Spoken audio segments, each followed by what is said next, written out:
도 안팎까지 올라 기온의 일교차가 15도 안팎까지 커지겠습니다. 서해안 지역에서는 바람이 강하게 부는 곳이 있겠습니다. KBS 제1라디오 4시 경제뉴스를 마칩니다. 지금까지 아나운서 최원정이었습니다. KBS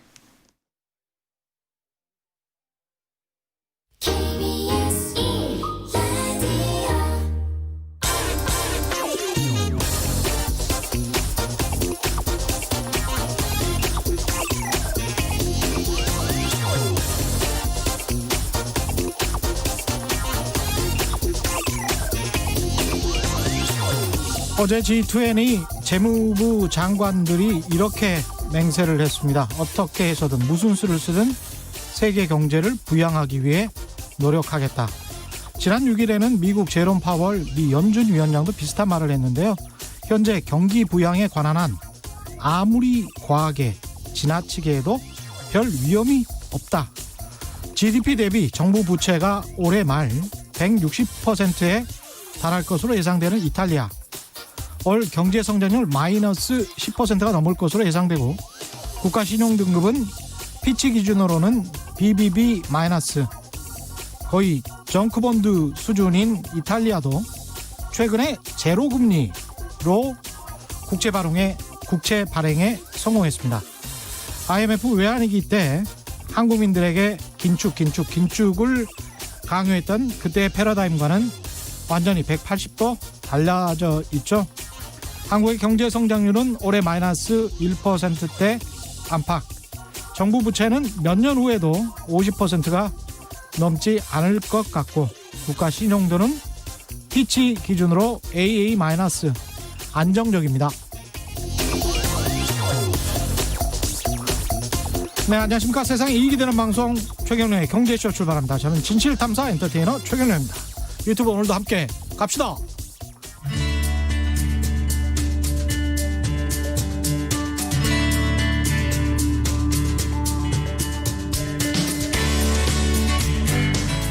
경제방송 아무거나 들으면 큰일 납니다. 듣고 또 들어도 탈이 나지 않는 최경영의 경제쇼. 네, 값싸고 질 좋은 임대주택을 많은 사람들에게 공급하는 일, 역대 정권 모두 같은 숙제로 골몰했지만 딱히 시원하게 해결됐던 적은 없는 것 같습니다. 근본적인 해결책은 과연 없는 건지, 해박한 인문학적 지식으로 우리 삶의 공간적 의미를 쉽고 재밌게 풀어주는 분이시죠. 홍익대학교 건축학과 유현준 교수와 임대주택에 대한 다양한 이야기 나눠보겠습니다. 안녕하십니까? 네, 안녕하세요. 예, 최경영의 경제쇼에 등장하시면 또 수십만 명씩 보시기 때문에 네. 예, 오늘도 많이 부탁드립니다. 공간이 문화를 바꾼다라는 주제로 임대 아파트, 임대주택 무엇이 문제인가 이런 말씀하실 것 같은데요. 네. 요즘 그 전월세 없어가지고 굉장히 힘든 것 같습니다. 보니까 시장에서 장난 아니더라고요. 그죠? 네, 저도 깜짝 놀란 게 월세를 찾아봤는데, 예. 저는 진짜 깜짝 놀란 게 보통 월세 사세요? 저는 지금 잠깐 월세에 있는데 그게 보증금이 있잖아요. 네. 그게 거의 전세값 수준으로 올랐더라고요. 그죠. 네. 그러니까 일종의 이제 반전세. 반전세도 아닌 것 같아요. 거의 진짜 이제는 액수가 불과 한 2달 사이에 엄청 올라서 진짜 그렇습니다. 네. 뭐 보증금 액수가 한 3배, 4배는 오른 것 같아요. 제 주변 동네에도 네. 몇 억 올랐어요. 네, 몇 억 단위로. 그래서 아마 그게 전세를 구할 수 없으니까 전세금을 뺀 사람들이 월세로 내려오면서 보증금이 이게 올라간 것 같아요. 보증금 올리고 또 월세 매달 내는 거를 또 낮췄냐 하면 그것도 아니고 그건 아니고. 그것도 또 올렸어요. 네, 다 예. 아무래도 수요가 많다 보니까 그렇게 되는 것 같습니다. 아유, 엄청나네요. 네. 이런 상황에서 이제 공공임대주택 공급은 역대 정부가 사실은 계속 하기는 왔었잖아요. 네, 꾸준히 해왔죠. 뭐. 예. 네. 근데 이제 그게 물량이 적었던 건가요? 뭐가 문제였던 겁니까? 그래서 저는 이거를 지금의 이 수요를 못 맞추는 거를 제가 볼 때는 정부에서 할 수 있을 만한 수준이 아닌 것 같아요. 이 정도면. 네, 이 예. 정도 규모는 이거는 민간 자본과 민간 경제를 돌려서 풀어야 되는 문제지. 이거를 정부 정책과 뭐 예를 들어서 LH의 임대주택이나 SH의 임대주택 갖고서 해결할 수 있는 정도의 규모가 아니라고 저는 생각을 합니다. 예. 근데 우리가 공공임대주택이라고 하면 네. 임대 아파트 주민이라고 하면 그 사회적으로 이상한 딱지 비슷한 게 네. 있어요. 뭐 그러면서 그건, 뭐 네. 같이 살기 싫다 이런 사람들도 있고. 근데 우리나라만 그런 건 아닌 것 같아요. 아 그렇습니다. 예, 전 세계적으로 다행이네요. 다 그런 것 같아요. 그건 인간의 본능적인 부분이기 때문에 예.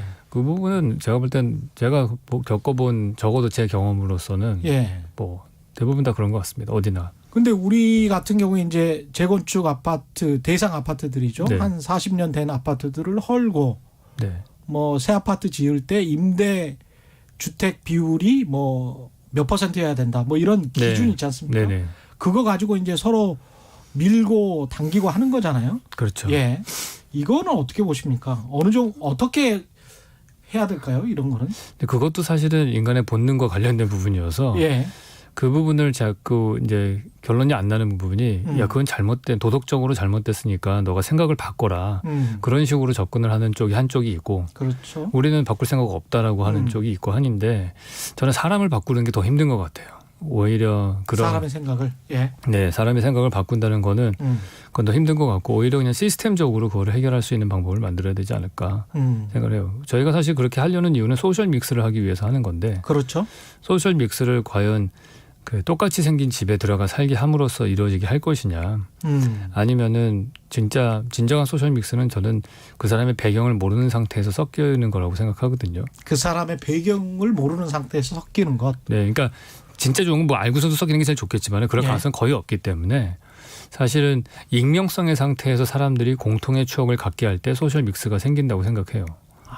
그러면 그러려면 어떻게 해야 되죠? 그럴 수 있는 좋은 장소를 만들어야죠. 예를 들어서 우리가 가장 저희 나라 국민이 한마음이 됐던 때는 언제라고 생각하냐면 2002년 월드컵. 그때 시청 광장에서 응원할 때. 예. 그때는 경제적 배경이나 정치적 이념이나 이런 거 아무 상관 없었잖아요. 그랬죠. 근데 그 추억은 우리가 공유를 한단 말이에요. 그때 우리가 같이 공유했던 추억이 있기 때문에 사실은 우리가 하나가 될 수 있는 건데 예. 그럴 수 있는 공간을 이 도시에 많이 만들수록 좋은 거겠죠. 그게 공원이나 벤치나 도서관이나 우리가 공짜로 머무를 수 있는 공간이 많아야지 그러한 공통의 추억이 생기고 그게 결국엔 소셜 믹스까지 이어지는 거라고 저는 봐요. 아, 그럼 미국 영화에서 나오는 것처럼 무슨 센트럴 파크에서 네. 자연스럽게 사람들이 만나서 교류하고 네. 그런 거군요, 그게. 네, 그렇죠. 그런 게 네. 많아져야 되지. 저만 하더라도 아파트에 사면은 누가 월세고 누가 전세인지 거기 경비 아저씨들 다 아시더라고요. 아, 그래. 누가 자가인지도 다. 그래가지고 나도 알려나? 네. 그렇기 때문에 네. 그런 부분들이 아무래도 그게 알려진 상태에서 믹스가 되기는 쉽지 않을 것 같다는 생각은 들어요. 아, 근데 땅이 부족한 상황에서 공공 장소를 계속 확대하는 거는 또 민간 네. 시장에서 또 싫어할 거 아니에요.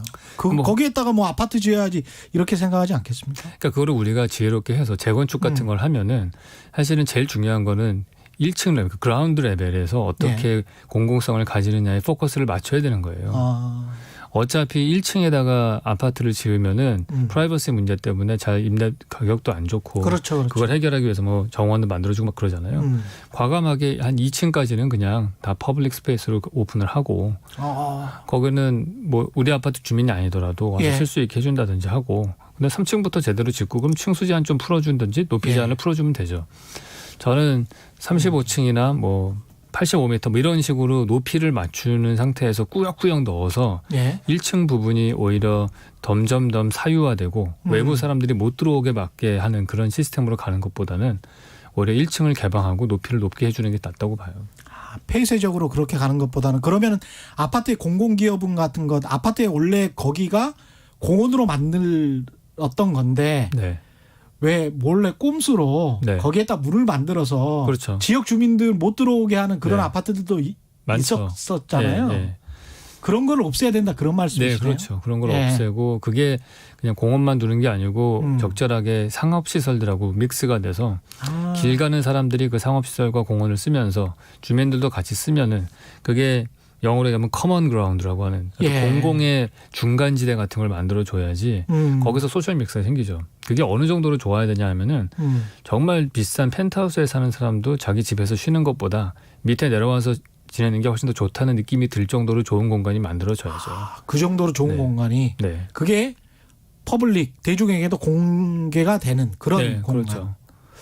저는 오히려 그런 쪽으로 인센티브를 주면서 활성화시키면은 그럼 계속해서 그런 공간이 많이 공급이 될 거고 뭐 사실 우리나라의 그 법적으로 만들었을 때 공개공지라는 걸 꼭 만들어야 되는데 예. 그게 되게 형식적으로 흘러가거든요. 예. 공개공지라는 거가. 예.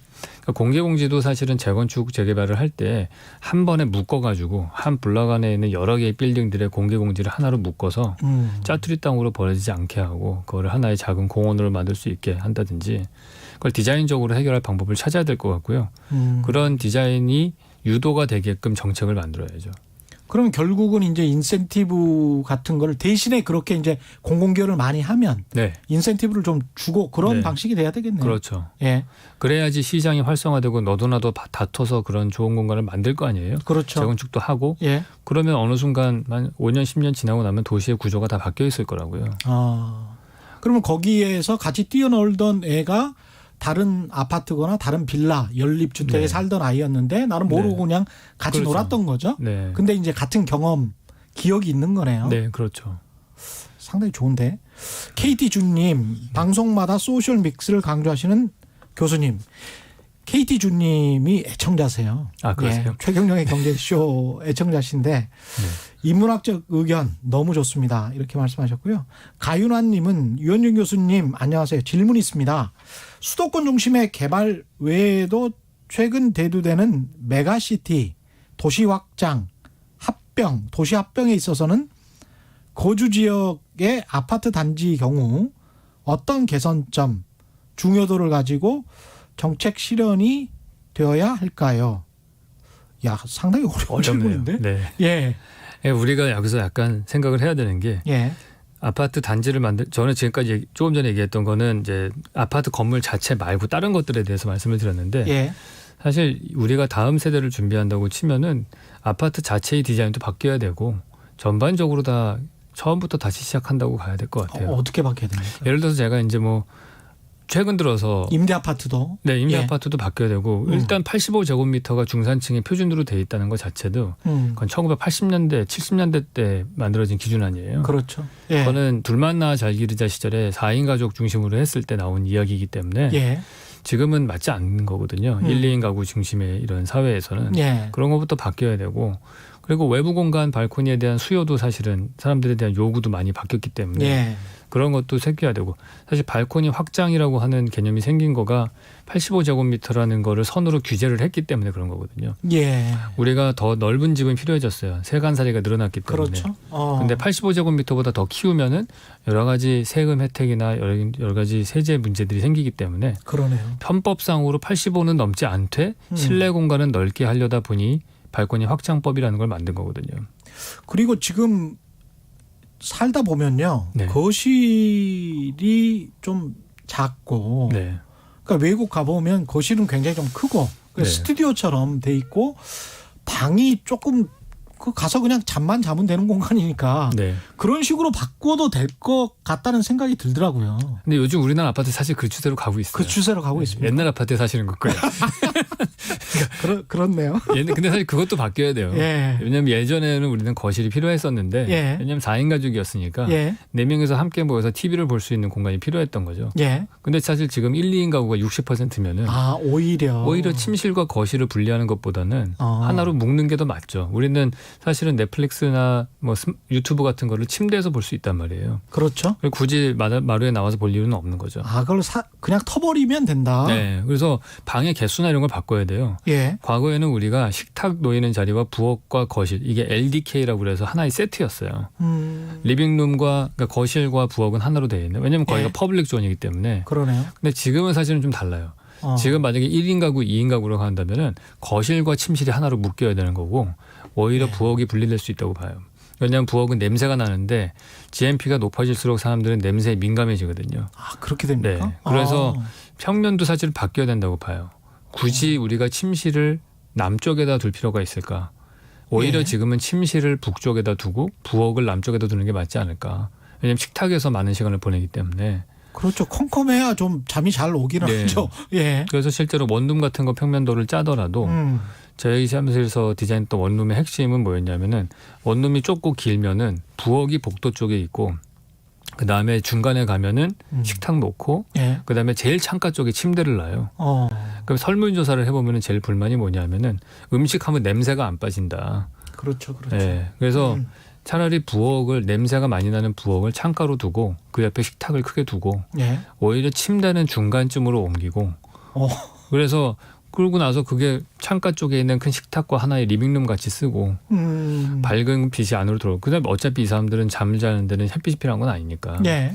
그런 다음에 그다음에 이제 복도와 그 중간에 침대 놓여진 사이에 이제 화장실을 넣는 식으로 약간 순서를 바꿀 필요가 있어요. 우리의 라이프 스타일이 좀 바뀌었거든요. 그렇죠. 네. 근데 그런 것도 생각해야 되고 근데 아까 물어보신 그 청취자분이 했던 질문은 이제 이런 이슈보다도 뭐 메가시티로 요즘에 뭐 부산과 그렇죠. 경남과 뭐 이런 거 묶는다고 예. 하는데 저는 그런 정책은 바람직한 거라고 생각은 해요. 그게 사실 우리가 시간 거리가 줄어들었기 때문에 예. 공간이 전혀 압축이 돼가고 있고 그래서 사실은 오히려 이렇게 여러 개의 도시를 여러 개 만드는 거 많이 만드는 것보다는 예. 도시는 도시답게 집중을 좀 시키고 다른 지역은 다른 라이프 스타일을 즐길 수 있게끔 다른 형식으로 만드는 게 좋을 것 같아요. 임대 아파트 이야기를 좀 계속 해나가야 될 것 같은데 소셜 믹스는 그런 식으로 좀 개선시킬 수 있다라고 보고 사람의 생각을 바꾸기는 쉽지 않다. 쉽지 않죠. 공간을 어느 정도 바꿔서 차츰차츰 해결해야 되는 문제인 것 같고요. 건축학자 입장에서 보는 임대 아파트 다른 어떤 문제점은 건축학적으로 해결할 수 있는 다른 어떤 방법들 이런 것들은 있습니까? 저는 뭐 사실은 저보다 훨씬 전문가분들이 많으셔서 뭐 저 좋은 답을 내주시겠지만은 예. 제가 아는 바로는 우리나라의 이런 임대주택을 만드는 시스템 같은 것들이 좀 더 민간 시장에게 개방이 좀 많이 되면 좋겠고 예.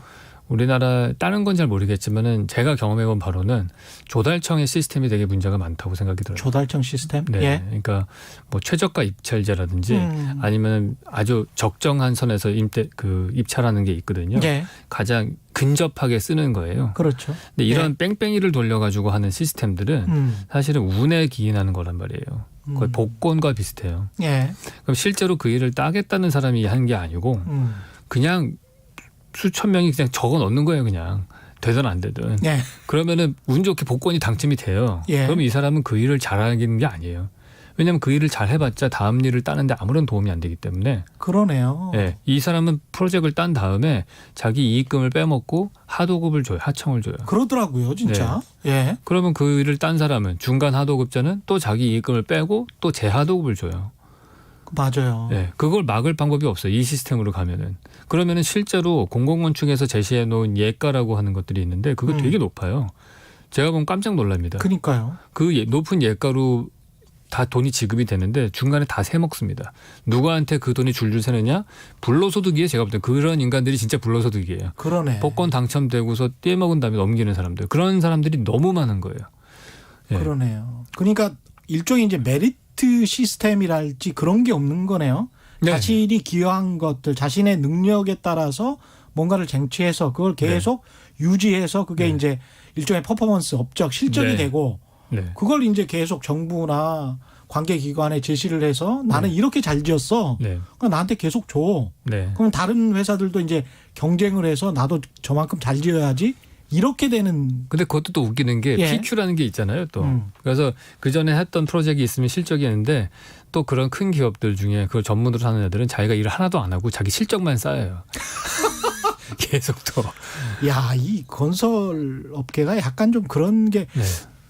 저도 그러니까 그런 것들을 좀 봤어요. 지역 같은 데 가서 보면 건설사가 왜냐하면 지역의 건설사에게 꼭 이제 뭘 공사를 줘야 되는 네. 그런 규정 같은 게 있더라고요. 그럴 수 있어요. 몇 퍼센트 정도는 네. 무조건 줘야 된다. 네. 그래서 돈의 뭐 40%는 거기에다 줘야 된다. 네. 그러면 지역에 있는 건설사가 그걸 딴 다음에 네. 서울에 있는 건설사를 부르고 네. 서울에 있는 건설사는 자기가 쓰던 하도급을 부르고 뭐 이런 식으로 이렇게 쭉쭉쭉 하더라고요. 그렇죠. 예. 그러니까 그거를 깨트릴 수 있는 시스템을 만들어야 돼요. 더 웃기는 건 뭐냐면은 예. 그렇게 해서 뭐 예를 들어서 최저가 입찰제라는 게 옛날에 있을 때 보면은 제일 싼 값에 프로젝트를 따면 어떻게 했어요? 자기 이익을 극대화하려고 제일 싼 시공업자, 제일 싼 기술자를 고용할 거 아니에요. 예. 예를 들어서 벽돌공이다. 그러면 단가 제일 싼 벽돌공한테 일을 줘요. 그럼 시장에서 누가 퇴출되냐 하면은 일 못하는 사람이 아니고 일을 잘해서 단가가 높은 사람이 퇴출돼요. 그래서 1970년대 지어진 벽돌 건물이 예. 2000년대 지어진 벽돌 건물보다 더 좋아요. 훨씬 더 퀄리티가 벽돌 쌓는 방식이나 양식이 이런 게 훨씬 기술자들이 있고요. 그러다 요즘에는 벽돌공들은 한국 사람은 아예 없어졌습니다. 중국인들이 와서 쌓아요. 그렇군요. 네. 아니 이게 지금 재건축 같은 경우도 우리처럼 이렇게 40년마다 아파트 부수고 다시 네. 재건축하고 이게 좀 특이한 거 아닙니까? 일단은 예. 아파트가 이렇게 많은 퍼센테이지를 차지하고 지어진 지 얼마 안 된 나라가 별로 없죠. 그렇기 때문에 재건축이 생길 수밖에 없는 거고 예. 아예 해외 같은 경우는 아파트를 이렇게 많이 짓지를 않으니까 예. 그래서 이런 우리나라 같은 사례는 없을 거라고 봐요. 근데 그게 반드시 뭐 부정적이라고 보기는 좀 어려울 것 같고요. 예. 자연스러운 사이클인 것 같다는 생각은 들어요. 그 시공의 문제 지금 공공임대주택 같은 경우는 시공의 문제도 지적을 하셨습니다만 위치 문제 있지 않습니까? 위치. 네. 어떤 산 밑에 주로 짓는다든지 뭐 네. 이런 거 있잖아요. 네. 변두리에 막 짓는다든지 그냥 한복판에 이렇게 턱 지을 수는 없는 건가요? 땅값이 비싸니까 좀 어. 어렵죠. 그래서 이제 나라에서 생각해낸 거가 예. 30%씩 끼워서 짓게 하자. 그 방법을 재건축할 때? 네, 그걸 예. 생각하신 거예요. 그러면은 재건축하면 인센티브를 주니까 그러면 넣어서 하지 않겠느냐 예. 이런 최초 입안자의 생각이 있었는데 실제로 거기에 땅을 소유하고 있는 사람들의 생각은 어떠냐 하면은 30% 임대주택을 지어서 내가 얻는 이익보다는 임대주택이 들어와서 나의 집의 평당 단가가 떨어지는 게 더 큰 거예요. 시장의 논리로 생각을 네, 시장의 하는구나. 논리로. 그러면 그 사람들은 안 할게 우리는 그냥 1대1 재건축을 하마.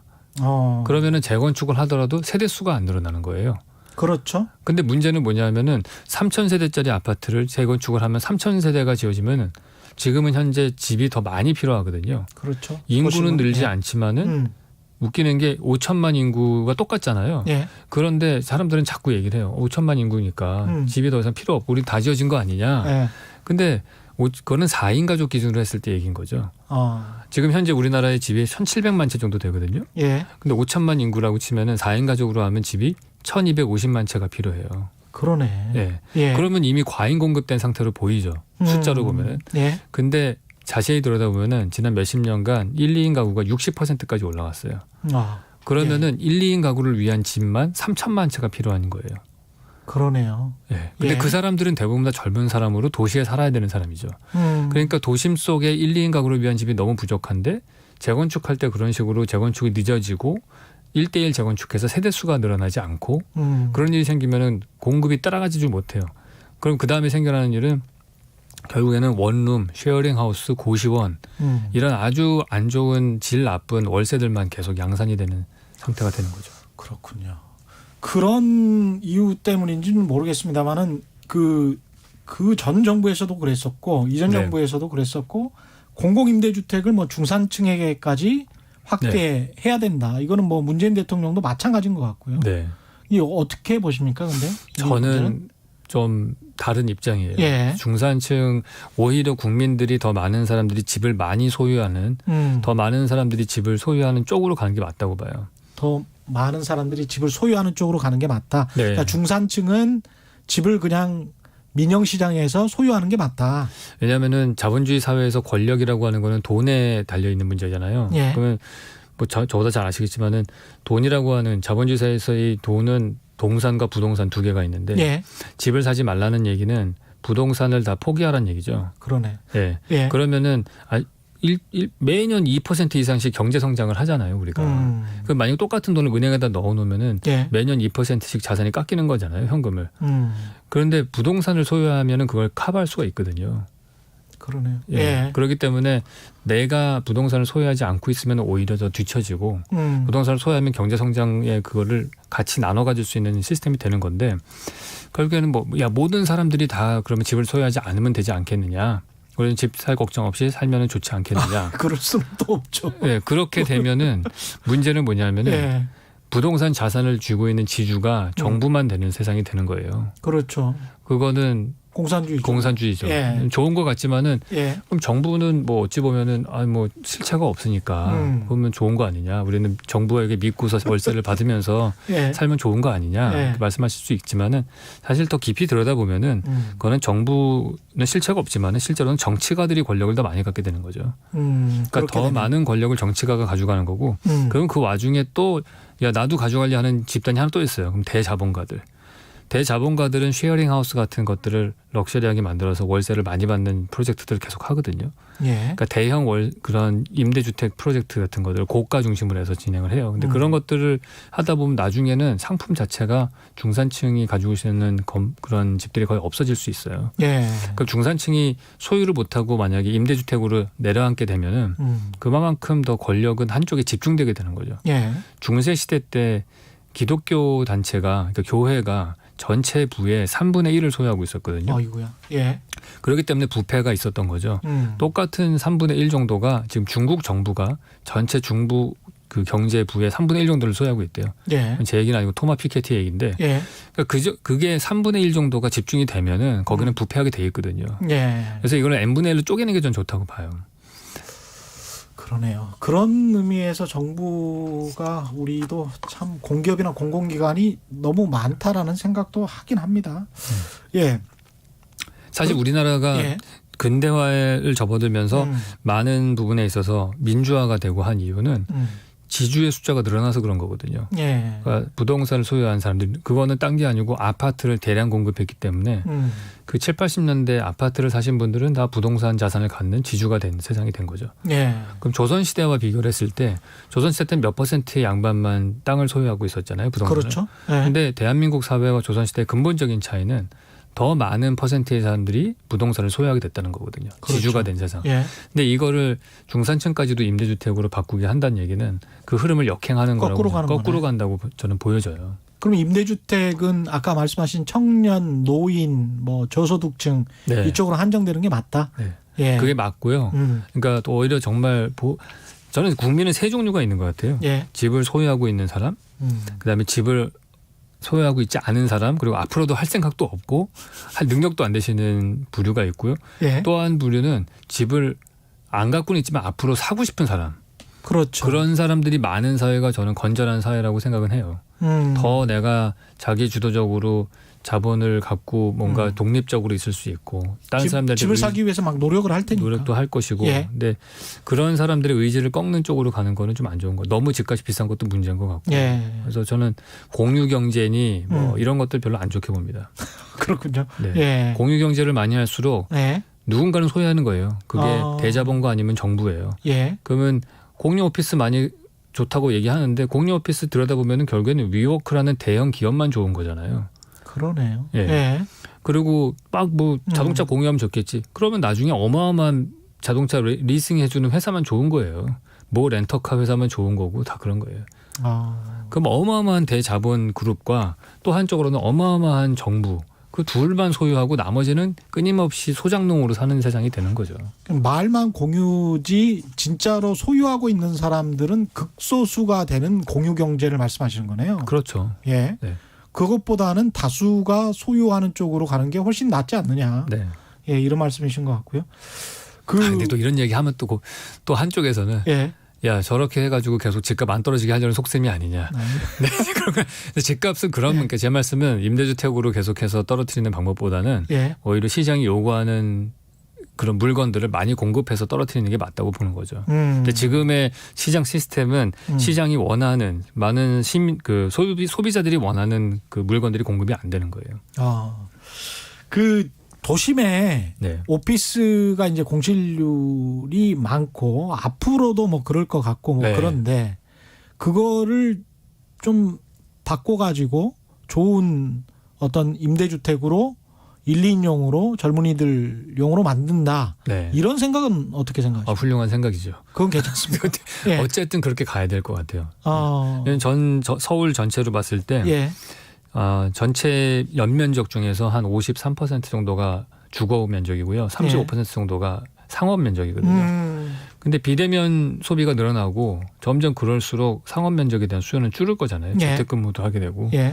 그럼 결국에는 그 줄어드는 그 비는 연면적만큼이 주거로 흡수가 돼야 돼요.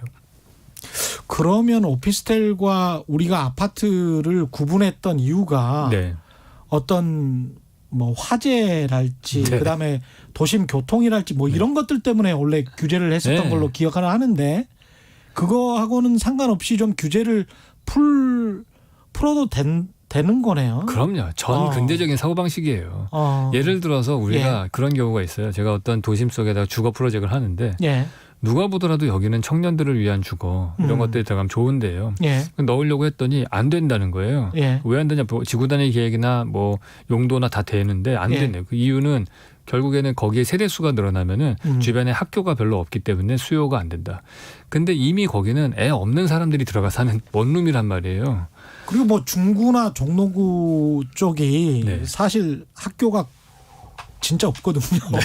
지금도 없어요. 아예. 초등학교들이 별로 많이 없거든요. 거기가. 근데 보세요. 예. 1, 2인 가구가 60%면은 전체 국민의 그렇게 60% 가구 60%를 차지하면은 예. 사실은 그 사람들은 아이를 안 가진 거잖아요. 거의 없는 그러네요. 사람들이 대부분인 거잖아요. 예. 그러면 그게 사실 학교 학생들 분배나 이런 거하고 상관이 없는 거거든요.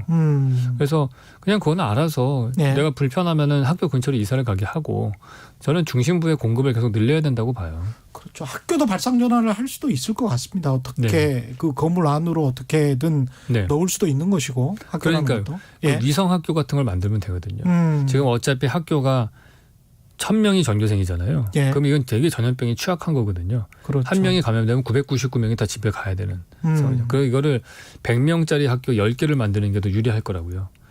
그러면은 어디다가 학교를 만드느냐? 그런 것들을 비어있는 빌딩 그런 근생 건물들 있잖아요. 그렇죠. 그런 거에다가 새틀라이트 스쿨, 위성 학교를 만들면 되는 거죠. 예. 선생님이 글로 출근하시고 그 근처에 나들이 그 학교에 와서 수업을 들으면 되는 거고 온라인 수업을 들으면 되는 거니까 예. 앞으로 학교에 그 교사들의 역할은 제가 볼 때는 단순하게 지식을 전달하는 것보다는 학생들에게 맞는 큐레이션을 통해서 그 아이들에게 맞는 커리큘럼을 개발해주는 큐레이터의 역할을 해야 된다고 보거든요. 그 학교 우리가 생각했던 운동장 널찍하게 있고 그 모래밭 있고 그것도 그 면적도 굉장한데 네. 생각을 해보면 외국은 실내 체육관이나 이런 데서 아이들 네. 그냥 운동 가르치잖아요. 네. 그건 또 그렇게 하면 될 것도 같고요. 근데 그와 동시에 우리가 할 것들은 근린 체육시설도 우리가 많이 만들잖아요. 그러니까 예. 근린 체육시설은 따로 있고 학교는 운동장, 체육관, 학생 교실 따로 있는 게 아니고 만약에 우리가 새틀라이트 스쿨을 그런 중심부로 흩어서 주거지 예. 옆에다가 배치를 하면은 그 주민들을 위한 근린 체육시설들하고 엮어가지고 애들 프로그램을 짜면 되는 거죠. 예. 어차피 낮 시간 동안에 실업자가 아닌 이상 거기서 놀 일은 없잖아요. 그렇죠. 근린체육시설에서. 예. 그것과 도시계획 전체를 봤을 때 이렇게 탑다운 방식으로 교육부가 갖고 있는 땅 따로 상업시설 따로 이렇게 나누는 게 아니고 예. 이것들을 다시 재배치를 하면은 훨씬 효율적으로 다른 도시도 만들 수 있는 거죠. 학교는 꼭 이래야 된다 그런 생각이 있었는데 생각해 보니까 꼭 그럴 필요가 없겠네요. 없죠. 예. 그래서 오히려 그런 비어지는 근생 건물에 주거가 많이 들어가야 되는 거고요. 그것도 좋아요. 왜냐하면 근생 건물은 대부분 다 오피스용이었으니까 예. 기둥식 구조로 돼 있거든요. 예. 그럼 어떠한 형태로 바꾸든지 공간을 분할해서 쓰기가 쉬워요. 아. 그래서 다만 거기에 해결돼야 되는 거는 주차법 같은 게 해결이 돼야 돼요. 주차. 예. 세대 수가 많이 들어가면 주차의 용량이 늘어나기 때문에 예. 그거를 해결이 안 될 거예요. 아마. 예. 그러면은 뭐 지하 주차장을 만들 수도 없는 노릇이고 그러니까 그런 것들을 좀 유연하게 풀어줘서 세대 수를 많이 넣을 수 있게 하고 주차는 옆에 주차 타워에다 넣었을 때 그렇죠. 해결하게 해준다든지 이런 방식으로 하면 되는 거고 또 우리가 또 근생 건물들 사실 저는 이런 중심지의 근생 건물은 별로 걱정을 안 합니다. 예. 오히려 CBD 같은 데는 대형 건물들 예. 이런 건물들은 좀 뭐 계속해서 그런 고가의 돈을 렌트비를 내고서 있는 오피스들이 만약에 줄어들게 되면은 다른 걸로 전용해서 쓰기도 더 어려워요. 예. 왜냐하면 빌딩 두께가 두껍기 때문에 그래요. 예. 우리가 보통 아파트들이 폭이 8에서 9m 정도 되거든요. 예. 왜냐하면 방 2개가 있고 가운데 복도가 있는 그런 예. 구조이기 때문에 그 정도 두께인데 큰 빌딩일수록 이 엘리베이터 코어에서부터 창문까지가 되게 넓어요. 한 15m 정도 돼요. 예. 그러면 안쪽에 먹방이 너무 많이 생기는 거거든요. 먹방이라고 하면 창문이 없는 방. 아, 창문이 없는 방. 네. 그러네. 그래서 그런 거는 딴 걸로 바꾸기가 어려워서 오히려 그런 것들은 고급 주거로 바뀌어야 될 거예요 아마. 그래서 로프트 같은 것들, 맨하탄 소호에 있는 큰 공장 건물들이 예. 그런 그러니까 하나의 공간으로 큰 원룸 같이 큰 천정은 높은 걸로 썼잖아요. 차라리 다 터서 네. 그런 식으로 뭔가 바뀌어야겠죠. 이거 하려면은 법이나 제도나 좀 많이 바꿔야 될 것 같은데 8118님 네. 우리나라 건축관계 모든 절차법 다 바뀌어야 합니다. 조그마한 단독주택 하나 짓는데도 모순투성이 법 때문에 문제가 심각합니다. 아마 지어 보셨나 봐요. 집 하나 지으려면은 뭐 10년 늙는다 뭐 이런 네. 이야기 하던데. 맞습니다. 예. 진짜 그렇죠. 그 일을 계속하는 저는 얼마나 늙겠습니까? 진짜. 이게 또 각종 민원도 굉장히 많다며요. 한번 집 지을 엄청나죠. 예. 예. 근데 제일 속 터지는 거는 사실 민원보다도 근데 당연히 집주인 입장에서 민원이 제일 골치 아픈 거고요. 예. 실제로 건축 설계 같은 걸 하는 사람들 입장에서는 그 많은 심의와 심의가 예. 그렇게 많습니까? 정말 제가 최근에 지방에 뭐 공공건축물이 당선이 돼가지고 하는데 예. 심의를 좀 몇 번을 하는지 모르겠어요. 정말 엄청나게 많이 하고요. 아니 공공건축물에 당선이 됐는데 네. 당선된 다음에도 심의를 해요? 네, 당선된 다음에도 이렇게 고쳐라 저렇게 고쳐라 감나라 배나라 하는 사람 너무 많고요. 그리고 그런 걸 너무 겹겹이 많아요. 그리고 더 웃기는 거는 코로나 때문에 이제는 심의위원들을 모아놓고 하지도 못하잖아요. 예. 그러니까 이분들한테 다 찾아가서 하라는 거야, 일일이. 근데 찾아가기 전에 자료를 다 보내야 된다. 예. 도면과 시방서 해가지고 한 세트 만들어서 보내야 되는 거예요. 예. 택배로 보낼 정도로 많아요, 양이. 근데 그거를 거의 사과 박스 같이 이렇게 보내가지고 그분들 찾아내면서 다 한 얘기씩 하시는 걸 다 들으면은 산으로 가죠, 빌딩이. 바꾸라고 하는 주체는 관료들인 겁니까? 근데 관료들은 이제 본인들의 책임을 회피하기 위해서 심의위원들이 이렇게 말씀하신 걸 반영했으니까 나는 최선을 다했다. 심의를 많이 만들수록 나는 정말 최선을 다했다. 이게 되는 거죠. 프린트 값만 한 1,000만 원 들어요. 프린트 값만 1,000만 원 들어요? 네.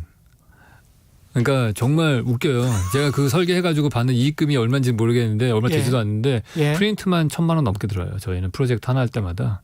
야, 그렇게 많이 들은군요. 상상을 초월합니다. 진짜. 예. 근데 그거를 다 프린트를 해서 일일이 지적하시는 분들은 사실은 전문가는 아니잖아요. 그 분야에. 그렇죠. 아닌 경우들이 훨씬 더 많고요. 예. 그리고 그렇게 심사숙고를 하지 않죠. 근데 물론 이제 그런 시스템들은 너무 이상하게 디자인하는 경우에는 뭐 해당될 수 있다고 봐요. 예를 들어서 뭐 정말 말도 안 되게 하는 거를 그러니까 최저를 잡기 위해서 그런 시스템이 만들어진 건데 예. 오히려 그런 시스템들이 최고의 상품을 만드는 거는 오히려 방해를 하는 게 되는 거죠. 그렇죠. 창의성이나 자율성을 완전히 이제 깔아 뭉개버리는 그런 관료주의는 없어져야 되는데. 예, 김광민님. 부동산 정책이 너무 신혼부부나 장기 무주택자에게 쏠리는 것 같습니다. 1인 가구나 40대는 늘 찬밥 신세입니다. 이렇게 말씀하셨네요. 1인 가구나 40대. 예, 그런 의견이시고요. 트리플 A님. 천정이 너무 낮아요. 미국 살다 한국 들어오니까. 트리플 A님은 미국 사셨었군요. 이분도 애청자신데. 한국 들어오니까 집이 천장이 막 누르는 느낌이다. 뭐 이런 그렇죠. 말씀이시죠. 그럴 수밖에 없는 게 우리나라는 뭐 일단 부동산 책정 방식 자체가 면적 중심으로 돼 있잖아요. 예. 그러다 보니까 높은 천정고를 만들면 손해 나는 거거든요. 높은 천정고 만들면 층수 제한이나 높이 제한에 걸려서 예. 한 층 정도가 날아간단 말이에요. 그러면 그만큼 이익이 주니까 최소한의 높이로 만들죠. 그래서 사실 부동산의 가격을 책정하는 방식을 최적 부피 중심으로 약간 바꿀 필요가 있을 것 같아요. 부피 중심으로. 네. 예. 그래서 제가 이 얘기는 시간이 별로 없으니 꼭 해야 되는 건데. 예. 한 10분 남았습니다. 네. 예. 괜찮습니다. 임대주택으로 만드는 그런 나라, 임대주택만을 짓는 나라는 사실 저는 크게 비전이 없다고 봐요. 이유는 공동체를 형성하는 데 별로 도움이 안 됩니다. 임대주택만 짓는다면 오히려 공동체를 형성하는 데 도움이 안 된다. 대표적인 사례가 있어요. 세인트루이스의 프리트 아이고라는 건축물이 하나 있습니다. 아파트예요. 그러니까 우리가 사용하는 아파트는 사실은 최초의 아파트 판사형 아파트 같은 거를 구상했던 사람은 독일 건축가입니다. 1920년대 힐버자이머라는 건축가가 구상을 한 거예요. 오래됐군요. 네, 되게 오래된 거죠. 100년 정도 됐는데 그거를 처음으로 적용을 제대로 한 게 1950년대에 만들어진 세인트루이스의 프리트 아이고 아파트인데 한 33개 동을 만들었어요. 새 걸로 짓고 막 공모전을 하고 그 해에는 막 건축상을 휩쓸었어요. 그 판상형 아파트가 네, 판상 아파트가 우리나라에 있는 판상형 아파트 같은 게 네. 그래서 예. 뭐 그 당시로서는 혁명이다 막 이랬는데 예. 뚜껑을 열어봤더니 한 3년 정도 지난 다음에 슬러마가 돼가지고 완전히 뭐 방화와 살인과 마약이 난무하고 실제로 그 공간이 거의 60%밖에 안 차고 뭐 예. 난리가 났었거든요. 그래서 한 20년 만에 다 다이너마이트로 부숴버렸어요. 폭파시키고 끝났거든요. 그렇군요. 예. 근데 같은 디자인을 사실은 서울에 우리 강남을 개발할 때 적용을 시켰잖아요. 여의도나. 그런데 거기는 부의 상징이 됐단 말이에요. 그렇죠. 그 차이는 둘은 근본적인 차이가 뭐냐면은 여러 가지 경제적 배경의 차이도 있지만은 프로젝트 아이고는 임대주택이었고 예. 그다음에 강남에 만들어진 거는 소유하는 거였잖아요. 그 차이가 있어요. 다큐멘터리 필름을 보시면은 그런 얘기가 나와요. 여기에 와 있는 사람들은 어느 누구도 이게 돈만 버는 순간 딴 데로 가고 싶어 했다라고 얘기를 해요. 그 주택을 아끼고 사랑하지 않는구나. 그러지 않은 거죠. 예. 그리고 그걸 유지 보수하는데 정부에서 돈을 쓰지도 않았고 그러니까 거기 주민들은 자기 아파트가 아니니까 가꾸질 않을 거 아니에요. 점점 슬러마가 가속화되는 거거든요. 예. 그러니까 실질적으로 자기 옆에 있는 사람들을 존중하지 않는, 리스펙트하지 않는 사람들은 공동체가 형성될 수 없어요. 예. 그렇기 때문에 그런 내가 존중하고 이거에 대한 주인의식을 갖고 애착심을 갖게 하는 거는 소유하게 만드는 게 제일 좋은 건데 그걸 우리나라가 참 머리를 잘 썼던 것 같아요. 모델하우스라는 걸 만들었잖아요. 그렇죠. 모델하우스는 합판으로 그냥 만든 가짜 집이에요. 그렇습니다. 근데 그거를 보고서 계약을 해요, 사람들이. 예. 그러면은 나라에서 건설사가 완공을 할 거라고 보증을 서주고 보증 공사가 있죠. 공사 있죠. 예. 그러면은 그거를 믿고서 사람들이 중도금도 내고 잔금도 내고 해가지고 그게 아파트가 완성이 되면은 예. 그게 소유주가 되는 거죠. 그러니까 아무것도 없던 데서 신뢰라고 하는 거를 정부가 만들어주고 그래서 자산을 만든 거거든요. 예. 근데 그런 시스템이 너무 좋아서 사실은 개발도상국에서 지금 많이 쓰고 있어요. 우리나라의 방식을 모델로 해가지고. 예. 그렇게 해서 더 많은 사람을 우리가 지주로 만드는 세상이 됐던 거잖아요. 그러니까 공동체가 제대로 만들어지려면은 그러려면은 사실은 집을 소유하게 만드는 게 더 낫다. 그렇게 봐야 돼요. 근데 돈이 어디 있냐. 예. 그런 좋은 사례가 있어요. 예. 칠레 같은 경우에 그 알레한드로라는 건축가가 프리츠커상을 받은 사람인데 그 사람이 만든 엘레멘탈이라는 그런 프로젝트가 있는데 예. 그건 뭐냐 하면은 가난한 사람들이 집을 살 수가 없잖아요. 돈이 없으니까. 그 집을 반만 지어요. 반만? 네. 예. 짓다 말아요. 한마디로 예. 말해서 거의 외장재도 안 붙이고 인테리어도 하나도 안 해요. 집을 진짜 제가 볼 때는 한 공정상으로 보면 한 40%도 안 되게 지은 것 같아요. 이게 그냥 정말 비만 피할 정도로 짓고 팔아요. 그러면 창문이나 이런 건 다. 그런 건 있고, 그러니까 예. 방수만 될 정도만 하고 그냥 집을 팔아요. 예. 그러면 나중에 돈을 벌면은 외장재도 붙이고 인테리어도 예. 하고 아이가 태어나면 방도 하나 추가로 만들고 그러면은 이 사람 그다음에 몇 년 동안의 사진을 찍어서 이렇게 트랙을 해보면은 없던 꽃밭이 생기고 울타리도 만들고 아이들이 뛰놀고 그러면 공동체가 유지가 되는 거예요. 마을은 점점 좋아지고. 홈이 생기고 네이버가 네. 생기고 뭐 이런 그런 거죠. 개념이군요. 네. 그러면은 그 집값이 올라갈 거 아니에요. 예. 그러면 그 사람은 그 초기에 살 때 빚졌던 거는 금방 갚고 나오겠죠. 가정과 이웃 공동체가 시장에서 자연스럽게 형성되는 그런 시스템이네요. 그렇죠. 상당히 시사하는 바가 큽니다. 오진근님, 임대 아파트 5평에서 9평은 1인 가구조차 살기 힘들어요. 15에서 33평 아파트 건설해 주세요. 네, 맞습니다. 정확하게 보신 것 같아요. 예. 딱 그게 되게 많이 필요해요. 특히 15평짜리 아파트가 상당히 많이 필요합니다. 아, 그렇군요. 예. 예. 혼자서 살 수 있는 아파트.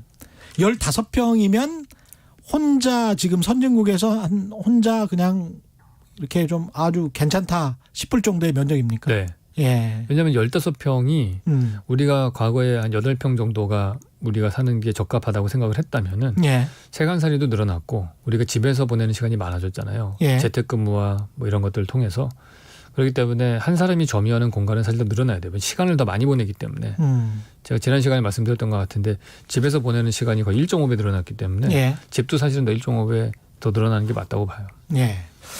최근의 경제쇼 유현주 교수님이 오니까 문자가 뭐 폭발하고 있습니다. 7100님 임대아파트 거주자인데요. 10년 넘었어도 도색 작업도 안 하고 네. 소방 관계 시설이 녹슬고 흉측해도 보수 공사도 안 합니다. 임대료 보증금은 2년마다 인상하는데 문제점을 지적해 주세요. 이런 말씀이시네요. 네. 이것도 이것도 문제네. 그러니까 아까 예. 그 프리트 아이고하고 똑같은 케이스입니다. 예. 유지 보수를 안 해요. 책임 소재가 불분명하기 때문에. 이거는 LH도 뭐 하도급으로 해주고 그렇죠. 네. 자기는 뭐 터만 닦고 그냥 그걸로 끝이잖아요. 네, 이런 거는 좀 누가 담당을 하긴 해야 되겠습니다. 네, 그런 예. 것도 해야 돼요. 유지 관리 같은 경우는 2309님 아이가 셋인데 남들처럼 못 키워요. 토끼집이라 두 명 낳을 때 제일 큰 혜택을 줘야 하는데 정말 후회를 하고 있습니다. 인피니티 가드님은 세금으로 만들어진 인프라에 의해서 올려진 가치에 대해 사회적으로 공유하고 분배하자는 논의가 이루어진다는 것은 사회가 건강해지고 노블레스 오블리제를 구현하는 부를 가진 자들을 진정으로 존경하게 되는 길이라고 생각합니다. 이게 비슷한 아까 그 1층 그라운드를 네. 그렇게 만들자는 이야기하고 비슷한 이야기인 것 같습니다. 네, 예. 뭐 그런 뜻일 수도 있고 예. 아니면은 30% 임대주택 짓는 거를 해라 그런 뜻일 수도 있고. 예. 하여간 임대주택도 꾸준히 잘 만들기는 해야 되겠죠.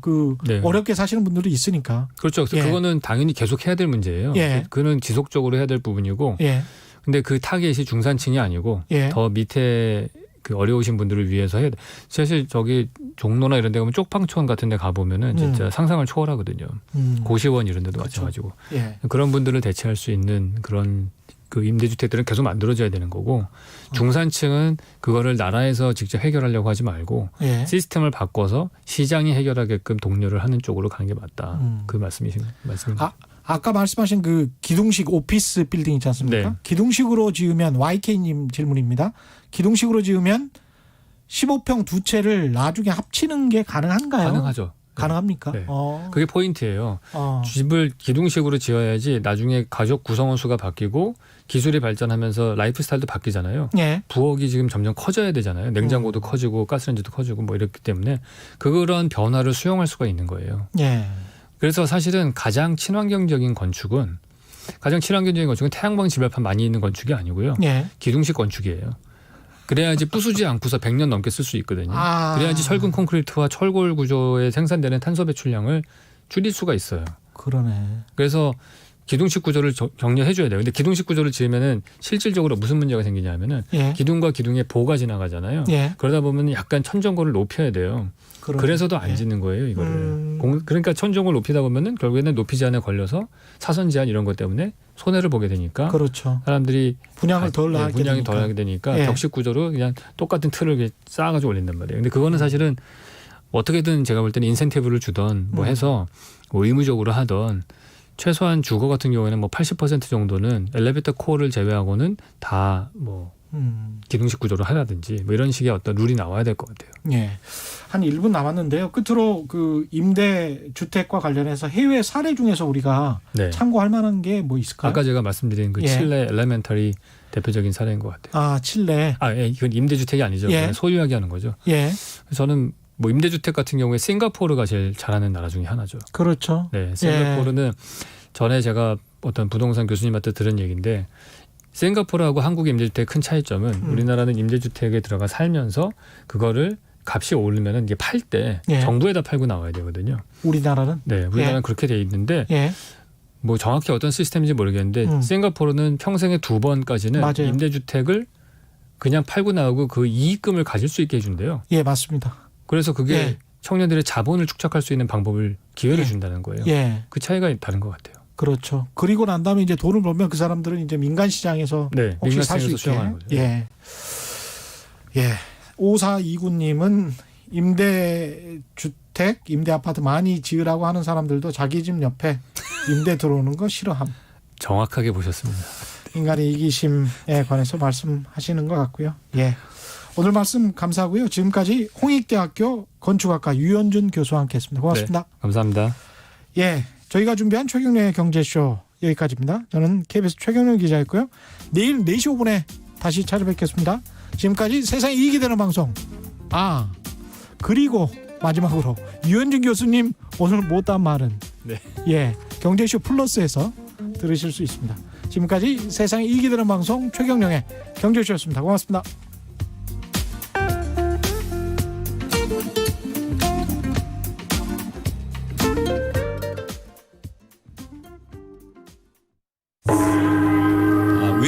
이러시는가 조금